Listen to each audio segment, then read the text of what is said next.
album ថ្មីផ្នែកទី1ទើបបញ្ចេញវណ្ដាបង្ហើបយ៉ាងរំភើបពីផ្នែកទី2ថែមទាំងបង្ហោះរូបលោកតាគង់ណៃទៀតក្រោយពីរងចាំអស់ពេលជាយូរ album ចម្រៀងទី3របស់លោកវណ្ដាដែលមានឈ្មោះថា Travisay ឬត្រីវិស័យបាននឹងកំពុងបញ្ចេញបណ្ដាលហើយដោយ album ទី3នេះបានបែកចែកផ្នែកសំខាន់ពីរផ្សេងគ្នា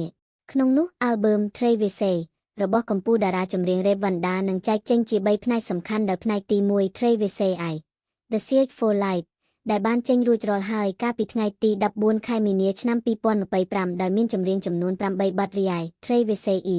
នឹងបង្ហាញនៅថ្ងៃទី21ខែមីនាឆ្នាំ2025និង Travisay E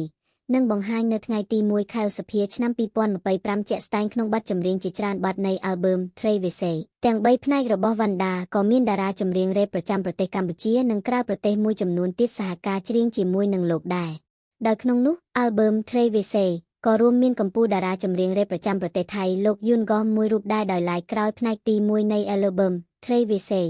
បានចេញជាផ្លូវការបានមួយថ្ងៃវណ្ដាបានធ្វើឲ្យអ្នកគាំទ្រកាន់តែអន្ទះសាររងចាំផ្នែកទី2ក៏ព្រោះតែលោកបានបង្ហោះថាផ្នែកបន្តនឹងមានការសហការនឹងតារាចម្រៀងជាច្រើនទៀតលើសពីនោះអ្វីដែលកាន់តែរំភើបក្នុងការបង្ហោះនោះដែរវណ្ដាក៏មានរូបភាពរបស់លោកជាមួយនឹងលោកតាគង់ណៃថែមទៀតផង